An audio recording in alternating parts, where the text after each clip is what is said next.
नमस्कार साथियों, मैं कृष्ण कुमार एक बार फिर से आप सभी का हमारे YouTube channel first sight education पे स्वागत करता हूं। साथियों, आज हमारी 2100 प्लस क्वेश्चन के महामंत्र की क्लास नंबर 29 हो गई भाई, जिसके अंदर हम वही 25 प्लस इंपॉर्टेंट क्वेश्चन डिस्कस करेंगे, जिसके अंदर 5 क्वेश्चन आपके हरियाणा जीके के होंगे, 5 आपके हिंदी के, 5 इंग्लिश, 5 नेशनल जीके और 5 विज्ञान के क्वेश्चन होंगे भाई।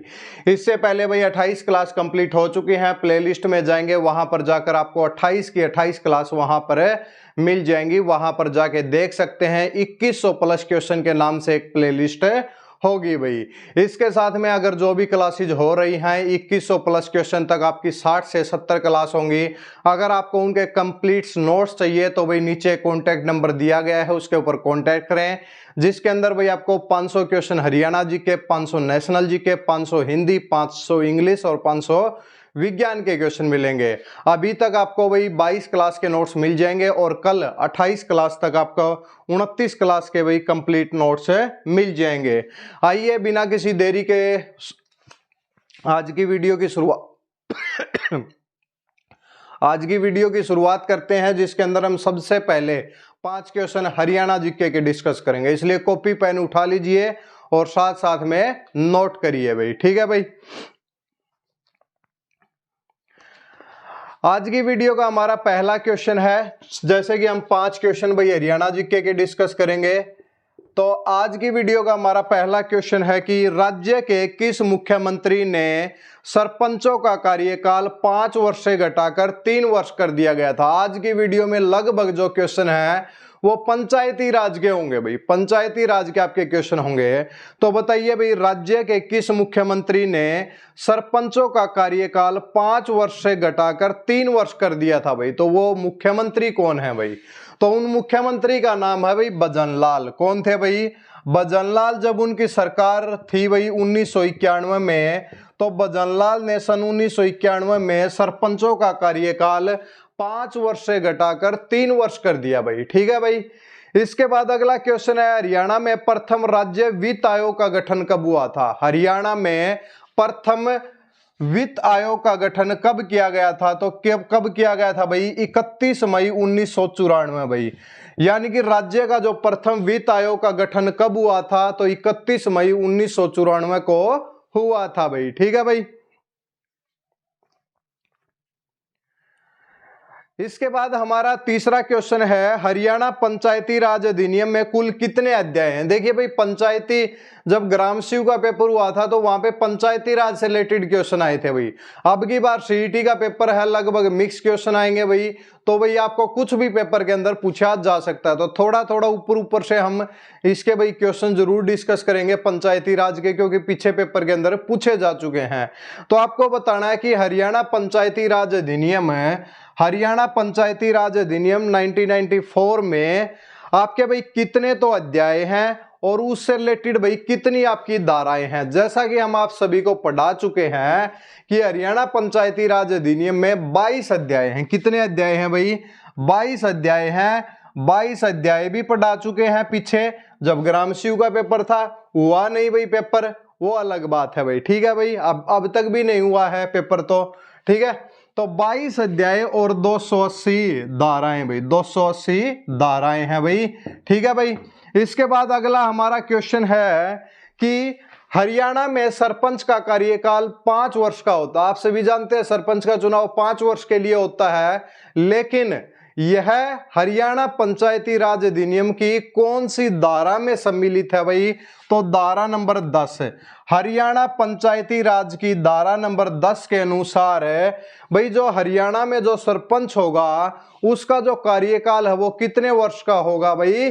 5 वर्ष का होगा। कितने वर्ष का होगा भाई? सरपंच का कार्यकाल 5 वर्ष का होना है भाई, ठीक है भाई। तो सरपंच का कार्यकाल 5 वर्ष का होगा भाई, ठीक है। ये कौन सी धारा में है? धारा नंबर 10 के अंदर है। आज बिल्कुल धीरे धीरे क्वेश्चन डिस्कस करेंगे, बिल्कुल आराम से, इसलिए साथ साथ में आप भाई सुनते जाइए। और क्या है कि जो भी वीडियो है वो केवल 30 मिनट की होगी और 5 सब्जेक्ट जिसमें कवर होंगे भाई, हिंदी, इंग्लिश, विज्ञान और इसके साथ में भाई आपकी नेशनल जीके। तो ये सब कुछ डिस्कस होने वाला है। केवल 30 मिनट में। हर दिन हर सब्जेक्ट आप पढ़ सकते हैं। साथ में आपके लिए एक सुविधा ये है कि भाई साथ साथ में आप नोट नहीं करना चाहते तो क्लासेज को देखिए, नोट्स आपको भाई जैसे ही 7 क्लास कंप्लीट होती है आपको मिल जाएंगे। कल भाई आपको 29 क्लास के भी नोट्स मिल जाएंगे, 29 क्लास कंप्लीट हो जाएंगी। आज 29वीं क्लास है, 29 क्लास के कंप्लीट नोट्स मिल जाएंगे।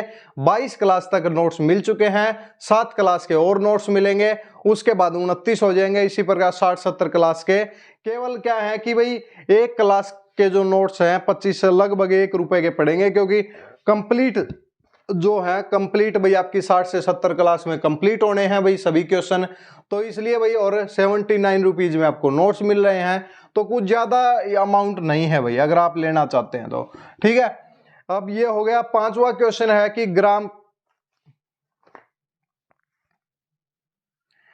ग्राम पंचायत का गठन किया जाता है। एक ग्राम सीयू के पेपर में पूछा गया था कि जो ग्राम पंचायत का गठन है वो किस प्रकार किया जाता है। वो होता है भाई प्रत्यक्ष चुनाव के आधार पे। क्या होता है भाई?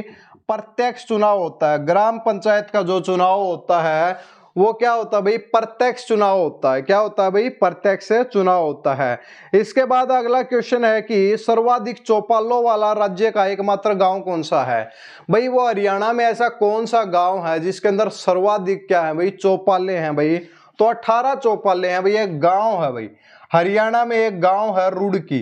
रुड़की गांव है रोहतक के अंदर है भाई। कहां पर है भाई? रोहतक के अंदर एक रुड़की गांव है जिसके अंदर सर्वाधिक चौपाले हैं भाई। 18 क्या है भाई? चौपाले हैं। 18 क्या है भाई? चौपाले हैं, जो कि सबसे ज्यादा है पूरे हरियाणा में, ठीक है भाई। इसके बाद मेलों का गांव कौन सा है भाई? मेलों का गांव किसको हम बोलते हैं भाई? तो सालवन गांव है भाई। एक कौन सा है भाई? 5 से ज्यादा हो गए क्वेश्चन भाई। मेलों का गांव है भाई जिसको हम बोलते हैं, मेलों का गांव कौन सा है? तो सालवन हो जाएगा। कौन सा हो जाएगा? ये सालवन हो जाएगा। और ये करनाल में पड़ता है। कहां पे पड़ता है भाई? ये करनाल में एक गांव है सालवन। तो वो क्या है कि वो है भाई आपका मेलों का गांव भाई। राजा सारस का किला कौन से जिले में स्थित है? ये बताने की जरूरत नहीं होनी चाहिए। जो राजा सारस है, राजा जो सारस है उसका जो किला है वो कौन से जिले में है भाई? सिरसा जिले में है। वो क्या है भाई? सिरसा जिले में। और कई दोस्तों के कमेंट आते हैं कि सर क्वेश्चन को कंप्लीट लिख दीजिए, यहाँ पे कंप्लीट लिख दीजिए। देखिए भाई लिखने का काम हमने नोट्स में किया है भाई, कंप्लीट आपको दे रहे हैं। क्या नाम है? एक क्लास के भाई 1 रुपए में नोट्स मिलते हैं, ठीक है। तो यहाँ पर क्या है कि क्लास के माध्यम से आपको समझाया जाता है। अगर यहाँ पे हम लिखने लग गए ना तो 1.5 घंटा लग जाएगा। 1.5 घंटे की क्लास यानी कि जो कि 25 क्वेश्चन के लिए 1.5 घंटा देना मतलब बहुत ही गलत बात हो जाएगी, ठीक है। बहुत फास्ट तरीके से जितने कम समय में ज्यादा क्वेश्चन हो सके वही क्या होती है? वही बेस्ट क्लास होती है। जल्दी से एक इसका आप स्क्रीनशॉट लेंगे, उसके बाद हम चलते हैं भाई नेशनल जीके की तरफ चलते हैं भाई।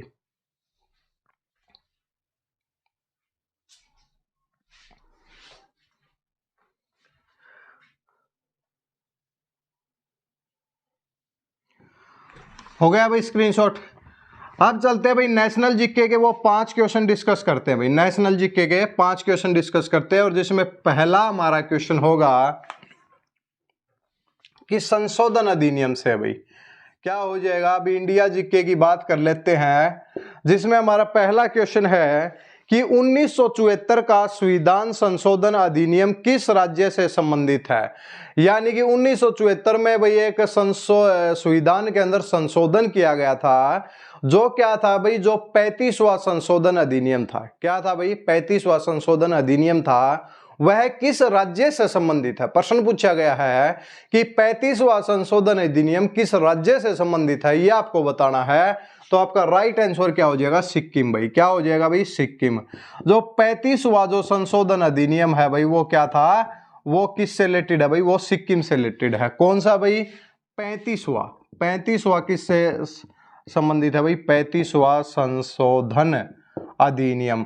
देखिए भाई आपका जो भी पेपर होता है उसके अंदर संशोधन अधिनियम पॉलिटी से बहुत ज्यादा क्वेश्चन पूछे जाते हैं, इसलिए पॉलिटी को अच्छे से पढ़ लें भाई, ठीक है। किस राज्य से संबंधित? सिक्किम। इसमें क्या हुआ था भाई? जो सिक्किम को है ना 1974 के अंदर भाई एसोसिएट राज्य का भाई क्या दिया गया था? दर्जा दिया गया था। एसोसिएट राज्य, पूरा राज्य का दर्जा नहीं मिला भाई इसको, क्या मिला था, केवल एसोसिएट राज्य का दर्जा मिला था। क्या मिला था भाई, एसोसिएट राज्य का दर्जा सन 1974। फिर बात आती है 1975 की। 1975 में एक संशोधन अधिनियम और पारित होता है। 35 के बाद कौन सा होता है, 36वां। 35 के बाद कौन सा होता है, 36वां। और 36वां भी किससे रिलेटेड था, सिक्किम से रिलेटेड था भाई। और इस सिक्किम को यहां पर 36वें संशोधन अधिनियम में पूर्ण राज्य का दर्जा दिया गया। पूर्ण राज्य का दर्जा क्या दिया गया भाई, सिक्किम को दिया गया। कौन से संशोधन अधिनियम में भाई, 36वें। तो 36वें संशोधन अधिनियम के तहत सिक्किम को पूर्ण राज्य का दर्जा दिया गया और 35वें संशोधन अधिनियम के तहत इसे एक एसोसिएट राज्य का दर्जा दिया गया। दोनों संशोधन अधिनियम क्या है, किससे रिलेटेड है भाई, दोनों किससे रिलेटेड है भाई, किससे रिलेटेड है, सिक्किम से रिलेटेड है। क्लियर है। इसके बाद अगला क्वेश्चन है कि पृथ्वी का वायुमंडल मुख्य रूप से कौन सी विकिरण द्वारा गर्म होती है। पृथ्वी का जो वायुमंडल है, पृथ्वी का जो वायुमंडल है वो जो गर्म होता है वो किसकी वजह से होता है भाई, डायरेक्ट सूर्य की किरणों से होता है या फिर और किसी तरीके से होता है। तो इसका आपका हो जाएगा लॉन्ग वेव टेरेस्ट्रियल रेडिएशन। क्या हो जाएगा भाई, the long wave terrestrial radiation. Long wave terrestrial radiation, इसका मतलब ये है कि जब सूर्य की किरणें पृथ्वी के ऊपर गिरती हैं, पृथ्वी गर्म हो जाती है और गर्म होके क्या हो जाती है, पृथ्वी रेडिएट करती है और उन रेडिएशन से ही हमें क्या होती है, गर्मी महसूस होती है। ऐसा नहीं है कि डायरेक्ट जो किरणें आती है वो क्या करती है, वो डायरेक्ट हमें गर्मी प्रदान करती हैं। पृथ्वी हीट होती है और पृथ्वी हीट होती है, फिर उसके साइड की हवा गर्म होती है और फिर क्या है कि फिर हमें क्या होती है, गर्मी महसूस होती है। तो ये कौन सी होती है, लॉन्ग वेव टेरेस्ट्रियल रेडिएशन, या फिर इसका हिंदी में नाम कहें तो लंबी तरंग स्थलीय विकिरण। लंबी तरंग स्थलीय विकिरण हो जाएगा, नोट कर सकते हैं। और नोट्स हमने इसलिए बनाए हैं तभी आपको वही कि ज्यादा टाइम आपको साथ साथ में ना देना पड़े, हर रोज लिखने का झंझट ही खत्म हो जाए, ठीक है। और जो दोस्त नए आए हैं भाई, साथ में चैनल को सब्सक्राइब करते रहें, साथ में वीडियो को शेयर भी करते रहें। और नोट्स की प्रक्रिया को बता दिया गया है, नीचे डिस्क्रिप्शन बॉक्स में आपको लिंक मिल जाएगा, कॉन्टैक्ट नंबर मिल जाएगा। देखिए भाई,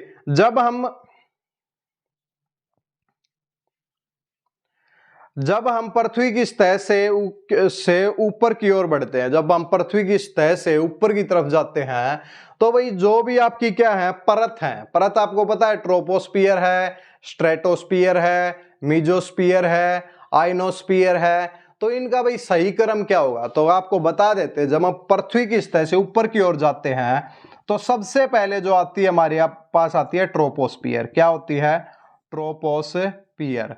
अब कहेंगे कि सर इंग्लिश में कराने लगे, नहीं भाई इंग्लिश में नहीं करा रहे। अक्षोभ मंडल कौन सी होती है, सबसे पहली परत जो पृथ्वी की सतह से ऊपर की तरफ जाते हैं तो ट्रोपोस्फियर। फिर उसके पास कौन सी हो जाएगी, स्ट्रेटोस्फियर। क्या हो जाएगी, स्ट्रेटोस्फियर। और इसको हम बोलते हैं समताप मंडल, क्योंकि इंग्लिश में भाई ये नाम को याद रखना थोड़ा मुश्किल हो जाता है, स्ट्रेटोस्फियर। उसके बाद कौन सा होता है, उसके बाद होता है मीजोस्फियर। कौन सी होती है भाई, मीजोस्फियर। और फिर कौन सी होती है, आइनोस्फियर। इसके बाद कौन सी होती है, आइनोस्फियर। तो मीजोस्फियर को जो बोलते हैं हम मध्य मंडल, क्या बोलते हैं भाई, मध्य मंडल बोलते हैं। और इसको जो लास्ट वाली को बोलते हैं ताप मंडल, ताप मंडल। तो ये क्या है भाई, ये चार परत है। सबसे पहली कौन सी हो जाएगी, troposphere, stratosphere, mesosphere and the ionosphere भाई, ठीक है भाई, क्लियर है। इसके बाद अगला क्वेश्चन है, निम्नलिखित में से किसने राज्य के नीति निर्देशक तत्वों को भारत के संविधान की नवीन विशेषता के रूप में वर्णित किया। क्वेश्चन ध्यान से सुनिए कि किस व्यक्ति ने राज्य के नीति निर्देशक तत्वों को भारत के संविधान की नवीन विशेषता के रूप में वर्णित किया भाई। यानी कि बात हो रही है directive principle of state policy. एक बार इसका स्क्रीनशॉट लें भाई।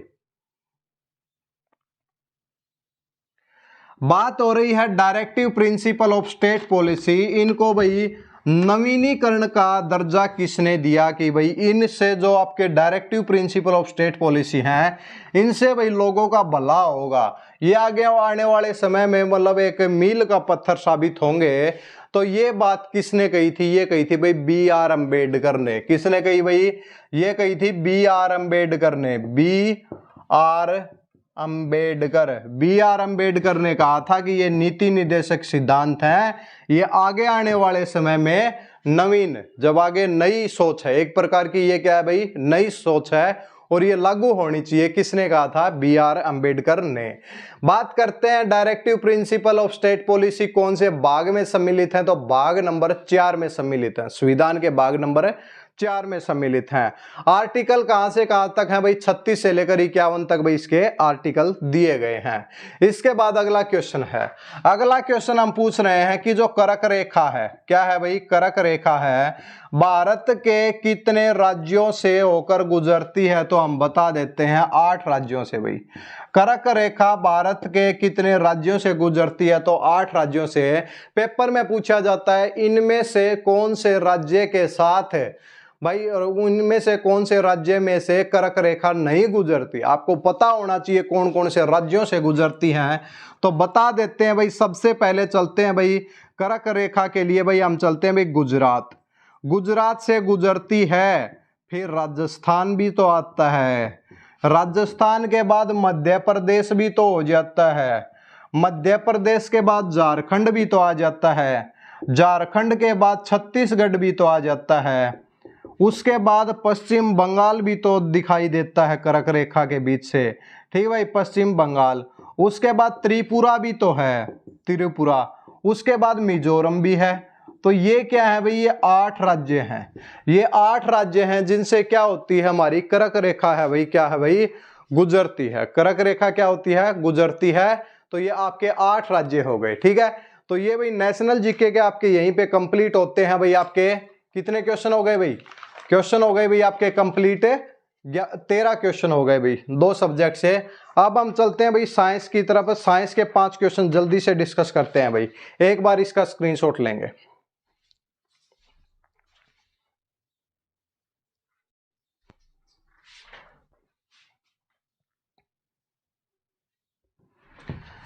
इसके बाद साइंस के 5 क्वेश्चन, विज्ञान के क्वेश्चन को पहले लेकर आए हैं भाई आज। बिल्कुल ध्यान से सुनना भाई, सुन लेंगे ना तो साइंस कंप्लीट हो जाएगी, समझ में भी आएगी।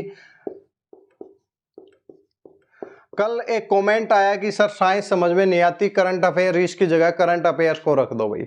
देखिए साइंस समझ में नहीं आती वो अलग बात है, वो अलग बात है, लेकिन साइंस पढ़नी जरूर पड़ेगी भाई। बात यह है साइंस के बगैर कुछ नहीं है। हम बता देते हैं फिर से, पेपर के अंदर वही 10 से 15 क्वेश्चन साइंस के देखने को मिलते हैं और वही सिलेक्शन की कहीं ना कहीं नॉन मेडिकल और आर्ट के बीच में क्या होता है, फर्क डाल देते हैं। क्योंकि हरियाणा जी के सब पढ़ेंगे, नेशनल जी के सब पढ़ेंगे, करंट अफेयर है भाई। कंप्यूटर और जो ये साइंस जो अच्छे से करेगा वही सिलेक्शन की तरफ कुछ ज्यादा जाएगा, इसलिए हम भाई जरूर कराएंगे। ठीक है, देखिए भाई क्या है कि आपको डायरेक्ट याद ही तो रखने हैं, इसमें कोई बड़ी बात नहीं है। मिल्क ऑफ मैग्नीशिया का पीएच मान कितना होता है? Milk of magnesia, milk of magnesia Hindi के अंदर भी यही है भाई, आप डरिए मत। मिल्क ऑफ मैग्नीशिया का पीएच मान कितना होता है? तो कितना होता है भाई? 10। क्या मुश्किल है भाई इसमें? याद रख लो भाई, मिल्क ऑफ मैग्नीशिया का पीएच मान कितना होता है? 10 होता है भाई। चूने के पानी में कार्बन डाइऑक्साइड गैस प्रवाहित करने पर प्राप्त आपके अवक्षेप का रंग क्या होता है? चूने के पानी में जब हम कार्बन डाइऑक्साइड को पास करवाते हैं, कहने का मतलब चूने के पानी का भाई फार्मूला क्या है? CaOH2।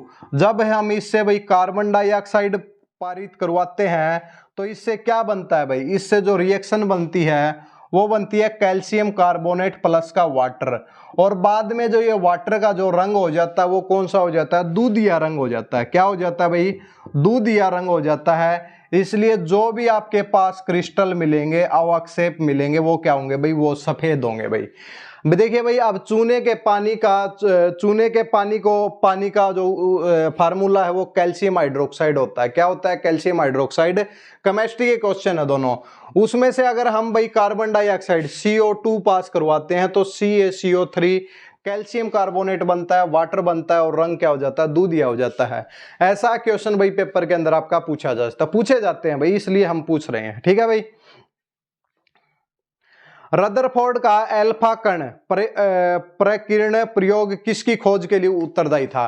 रदरफोर्ड साइंटिस्ट था भाई, अल्फा पार्टिकल न्यूक्लियस के ऊपर डाले भाई उसने। खोज किसकी हुई थी? तो चलो 9th क्लास के अंदर, अब कहेंगे समझ में नहीं आता, तो 9th क्लास के अंदर भाई अल्फा पार्टिकल स्कैटरिंग भाई, अल्फा पार्टिकल स्कैटरिंग, तो उससे भाई रदरफोर्ड ने की थी। और उसी से किसकी खोज हुई थी? न्यूक्लियस की खोज हुई थी। किसकी खोज हुई थी भाई? न्यूक्लियस की खोज हुई थी। अगर आपको यहाँ पे क्वेश्चन अगर ध्यान नहीं दिखाई नहीं दे रहे तो भाई सब नोट्स के अंदर लिख रखे हैं, वहां से आप भाई डायरेक्ट याद रख लो, पेपर के अंदर ऐसे का ऐसा मिल जाएगा भाई। ठीक है, तो दिक्कत मत लीजिए इसमें। तो भाई रदरफोर्ड ने, तो क्वेश्चन क्या है, रदरफोर्ड ने किसकी खोज की थी भाई? तो नाभिक की खोज की थी। किसकी खोज की थी भाई? नाभिक की, यानी कि परमाणु नाभिक, परमाणु नाभिक, यानी कि एटॉमिक न्यूक्लियस। क्या हो जाएगा भाई ये? एटॉमिक न्यूक्लियस की खोज किसने की थी? रदरफोर्ड ने की थी भाई। ठीक है भाई। इसके बाद है एम सेल में इलेक्ट्रॉन्स की अधिकतम संख्या कितनी हो सकती है? पूछा गया है एम सेल के अंदर कितनी सेल होती हैं? के एल एम एन, 4 सेल होती हैं। एन की वैल्यू 1 होती है, एन की वैल्यू 2 होती है, एन की वैल्यू 3 होती है और एन की वैल्यू 4 होती है भाई। ठीक है, किस चीज में पूछा है? एम सेल में भाई। एम सेल के अंदर ज्यादा से ज्यादा कितने इलेक्ट्रॉन हो सकते हैं? तो फार्मूला हम बता देते हैं, 2n स्क्वायर। क्या होता है भाई? 2n square. एन की वैल्यू कितनी है एम के लिए? 3 है, तो 3 तिया 9 दूनी 18, यानी कि एम सेल के अंदर ज्यादा से ज्यादा कितने इलेक्ट्रॉन हो सकते हैं? 18 हो सकते हैं।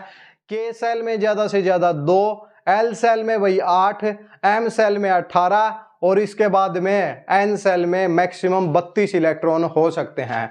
तो ये साइंस के आपके यहीं पे 4 क्वेश्चन ही हैं भाई, आज 5 क्वेश्चन नहीं है, यहीं पे आपके समाप्त होते हैं। उम्मीद है कि बहुत अच्छे से क्लियर हुआ होगा। जल्दी से एक स्क्रीनशॉट लेंगे और उसके बाद चलते हैं आगे की तरफ भाई।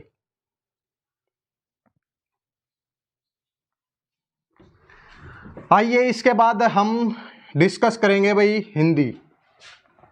हिंदी के क्वेश्चन डिस्कस करेंगे। आज की क्लास में भाई केवल हिंदी में क्या होगा? समास को कंप्लीट करेंगे भाई। क्या करेंगे भाई? समास को कंप्लीट करेंगे। हिंदी के 5 क्वेश्चन भाई, हिंदी के 5 क्वेश्चन, और 5 क्वेश्चन में क्या करेंगे भाई? समास करेंगे भाई। 5 क्वेश्चन में 6 समास हैं भाई। समास के 6 हैं भाई। कौन कौन से होते हैं? अवयवी भाव समास, तत्पुरुष समास, कर्मधारय समास, द्विगु समास, द्वंद्व समास और बहुब्रीहि समास। 6 के 6 एग्जाम्पल लेंगे और उसके बाद 6 एग्जाम्पल के साथ में 6 समास की डेफिनेशन को पढ़ेंगे। आइए आज की हिंदी की वीडियो की शुरुआत करते हैं। सबसे पहला क्वेश्चन हम आपके पास पूछते हैं, भरपेट भाई। भरपेट में कौन सा समास है भाई? देखिए भरपेट में कौन सा समास है, सुनना ध्यान अच्छे तरीके से भाई आपको। भरपेट यानी कि पेट भरकर भाई। भरपेट का मतलब क्या हो जाएगा? पेट भरकर, यानी कि एक ऐसा समास जिसके अंदर पूर्व पद प्रधान हो, एक ऐसा समास जिसके अंदर पूर्व पद प्रधान हो, तो ऐसे समास को हम क्या बोलते हैं? ऐसे समास को हम बोलते हैं भाई अवयवी भाव समास। जब आपके पेपर के अंदर 4 ऑप्शन मिलेंगे तो इन समास की डेफिनेशन से आप 3 ऑप्शन को क्या कर देंगे? कट कर देंगे और 4th आपका राइट आंसर हो जाएगा। तो सुन लीजिए भाई, पेट भरकर, और इसके अंदर भाई क्या हो जाएगा? जो पहला पद क्या है? भर, ये क्या है? प्रधान है, और उसकी वजह से ये जो समास हो जाएगा इसके अंदर कौन सा हो जाएगा? अवयवी भाव समास। अवयवी भाव समास हो जाएगा। क्लियर है भाई? क्लियर है। उसके बाद आ जाओ भाई दूसरा क्वेश्चन हम आपके पास पूछते हैं, रचनाकार। रचनाकार, रचना को करने वाला, रचना को करने वाला क्या होता है भाई? रचनाकार होता है। देखिए भाई, अब देखिए एक ऐसा समास, ध्यान से सुनिए, एक ऐसा समास जिसके अंदर उत्तर पद प्रधान होता है और पूर्व पद और उत्तर पद के बीच में कारक चिन्ह होता है, उसको हम क्या बोलते हैं भाई? उसको हम बोलते हैं भाई तत्पुरुष समास। क्या बोलते हैं? तत्पुरुष समास बोलते हैं। तो देखिए, अगर देखा जाए पूर्व पद में क्या है? रचना, और उत्तर पद क्या है भाई? कार मतलब करने वाला। तो पूर्व पद और उत्तर पद के बीच में क्या है? कर्ता ने कर्म को कर्ण से संप्रदान के लिए संबंध का के की। तो को आ गया भाई, तो कर्म आ गया भाई, कर्ता ने कर्म को। तो इस प्रकार एक ऐसा समास है, तो उस समास को हम क्या बोलते हैं? तत्पुरुष समास, जिसके अंदर उत्तर पद प्रधान होता है और क्या होता है कि पूर्व पद और उत्तर पद के बीच में कहीं ना कहीं कारक का लोप होता है, वो होता है तत्पुरुष समास भाई। अब ये कौन सा समास है? तत्पुरुष, कर्ता ने कर्म को, तो कर्म तत्पुरुष समास हो जाएगा। कौन सा हो जाएगा? कर्म तत्पुरुष समास। ये दूसरा एग्जाम्पल हो गया भाई। ठीक है भाई, आइए इसके बाद तीसरे एग्जाम्पल की तरफ चलते हैं। तीसरा एग्जाम्पल क्या है भाई? तीसरा एग्जाम्पल है हमारा चंद्रमुख भाई। ठीक है भाई, तो चंद्रमुख के अंदर कौन सा समास है भाई? बताओ भाई, जल्दी से बताओ भाई। चंद्रमुख को क्या लिख सकते हैं भाई? चंद्र के समान है जो मुख। तो चंद्र के समान है जो मुख, कौन सा समास हो जाएगा? अब याद करो भाई, एक ऐसा समास है जिसके अंदर उत्तर पद प्रधान होता है, पूर्व पद और उत्तर पद के बीच में उपमान उपमेय विशेषण विशेष्य का बोध हो, विशेषण विशेष्य का लोप हो, उसको हम बोलते हैं भाई कर्मधारय समास। कौन सा बोलते हैं भाई? कर्मधारय समास। तो कौन सा समास हो जाएगा ये? कर्मधारय क्या हो जाएगा? समास हो जाएगा, कर्मधारय समास हो जाएगा। तो चंद्रमुख में कौन सा हो जाएगा? कर्मधारय समास। पहचान क्या हो गई भाई? के समान, क्या हो जाएगा? के समान आ जाए, के समान है जो अगर आपको मिलता है तो आप क्या कहेंगे कि इसके अंदर क्या है भाई? कर्मधारय समास है। समझ में आ गया? उसके बाद चलते हैं फोर्थ की तरफ भाई, द्विगु समास। सप्ताह के अंदर आप जल्दी से बताइए कौन सा समास है? सप्ताह के अंदर कौन सा समास है? जल्दी से बताइए। सप्ताह यानी कि 7 दिनों का समूह। सप्ताह का मतलब क्या हो जाएगा? 7 दिनों का समूह। जहां पर वर्ड आ गया 7, तो एक ऐसा समास जिसके अंदर पूर्व पद संख्यावाचक विशेषण होता है, उसी समास को हम बोलते हैं भाई, क्या बोलते हैं भाई? द्विगु समास। क्या बोलते हैं भाई? द्विगु समास है। तो 7 दिनों का समूह, और इसके अंदर प्रथम पद क्या है भाई? आपका संख्यावाचक विशेषण है, इसलिए हम इसको बोलेंगे द्विगु समास। क्या बोलेंगे भाई? द्विगु समास। तो द्विगु समास आपका राइट आंसर हो जाएगा। इसके बाद आप चलते हैं भाई अगले समास की तरफ। एक बार जल्दी से इन 4 समास का स्क्रीनशॉट लेंगे भाई।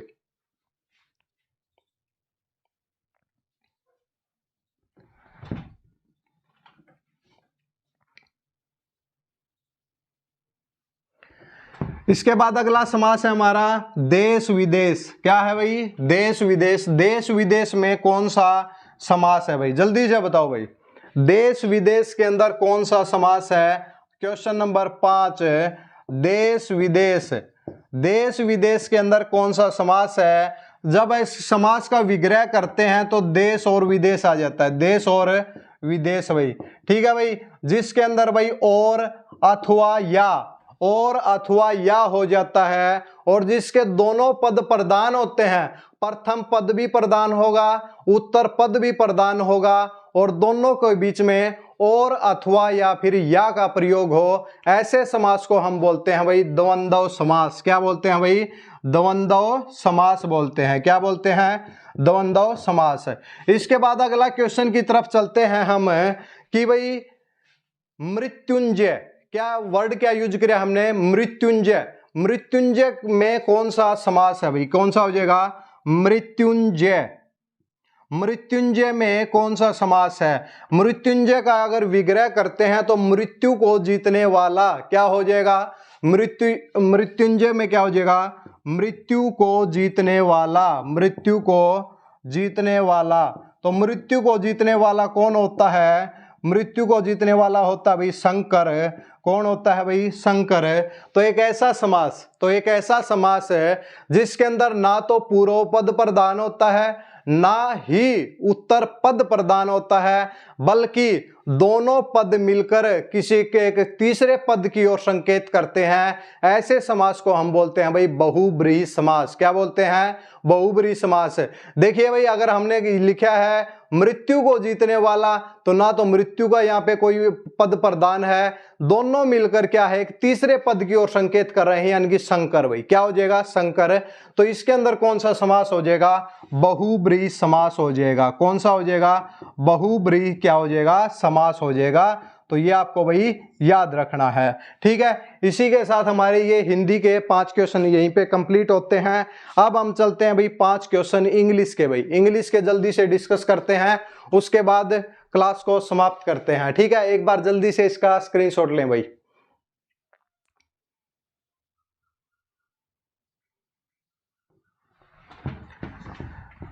आइए इंग्लिश के जो क्वेश्चन है, 5 क्वेश्चन है, केवल 5 मिनट के अंदर जल्दी से डिस्कस करेंगे।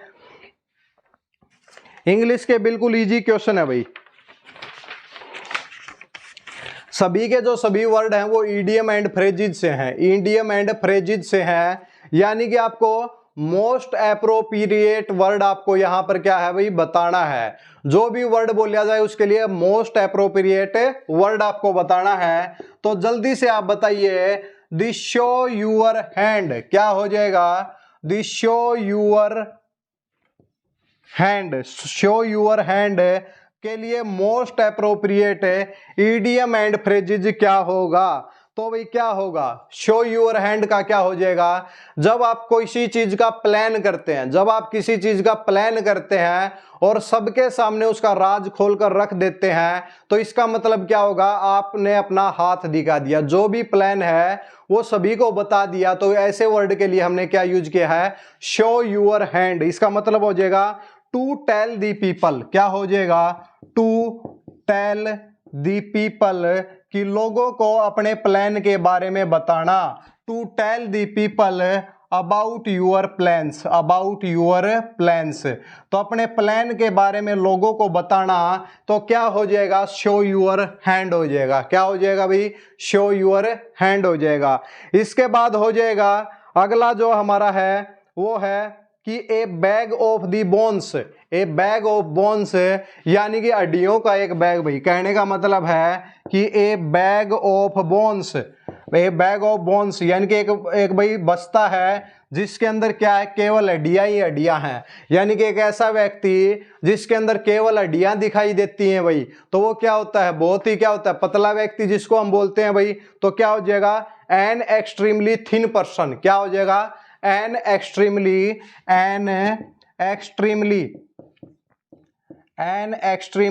Thin person, an extremely thin person क्या हो जाएगा? ए बैग ऑफ दी बोन्स, यानी कि हड्डियों का एक बैग को हम क्या बोलेंगे कि एक बहुत ही पतले व्यक्ति को हम क्या बोल सकते हैं? ए बैग ऑफ बोन्स जा रहा है भाई। क्या जा रहा है भाई? ए बैग ऑफ बोन्स जा रहा है, ठीक है भाई। इसके बाद अगला है muddy the waters. Muddy the waters ये कहने का मतलब भाई पानी को गंदा करना। वैसे मडी दी वाटर्स का मतलब क्या? कीचड़ बना देना भाई उसका। तो muddy the waters, muddy the waters को हम क्या बोलेंगे कि पानी को जब आप गंदा करते हैं, इसके लिए भाई इसमें ये वर्ड तो होगा नहीं कि भाई पानी को गंदा कर दिया, कहीं ना कहीं एक और वर्ड छिपा है भाई इसके अंदर है कि अगर कोई सिचुएशन है उसको और कॉम्प्लिकेट करना। भाई कोई सिचुएशन खराब है लेकिन आपको उसको और खराब बना देते हैं, तो ऐसे इसके लिए क्या यूज होगा भाई आपके लिए? To make the situation complicated. अगर आप किसी सिचुएशन को कॉम्प्लिकेटेड बनाते हैं तो आप क्या कर रहे हैं? मडी दी वाटर्स कर रहे हैं। कहीं ना कहीं आपको मोस्ट अप्रोप्रिएट वर्ड बताने हैं इसमें। मडी दी वाटर्स का मतलब होता है to makes the situation, to makes the situation complicated. क्या हो जाएगा? To make the situation complicated के लिए वर्ड क्या हो जाएगा? मडी दी वाटर्स हो जाएगा। इसके बाद आ जाओ भाई कि टू लेवल विद। अगर कोई व्यक्ति क्या है कि भाई बिल्कुल क्या होता है कि ईमानदार होता है। To level with, to level with का मतलब हो जाएगा टू बी ऑनेस्ट। क्या हो जाएगा? To be honest, to be क्या हो जाएगा, ऑनेस्ट हो जाएगा। ठीक है भाई, यानी कि बहुत ही ईमानदार व्यक्ति के लिए हम क्या लिखते हैं भाई, टू लेवल विद, जो लेवल है वही बताना भाई, कहने का मतलब है जो लेवल है वही बताना। टू बी ऑनेस्ट यानी कि कोई गड़बड़ी ना करना, बिल्कुल ईमानदारी से अपना काम करना भाई। ठीक है भाई, इसके बाद आ जाएगा ए मैन ऑफ लेटर्स, एक ऐसा व्यक्ति है जिसको केवल लेटर याद है, इसके अलावा कुछ नहीं पता भाई, इसके अलावा कुछ नहीं पता। तो ए man of letters, A man of letters यानी कि जिसको भाई लेटर्स याद हैं, कंप्लीट है। तो कहने का मतलब कहीं ना कहीं पढ़ाई लिखाई से भाई रिलेटेड कोई बात है, तो क्या हो जाएगा, ए स्कॉलर इन द लिटरेचर, यानी कि ए स्कॉलर इन द लिटरेचर, इसके लिए क्या हो जाएगा भाई आपका मोस्ट अप्रोप्रिएट वर्ड हो जाए, स्कॉलर इन द लिटरेचर भाई।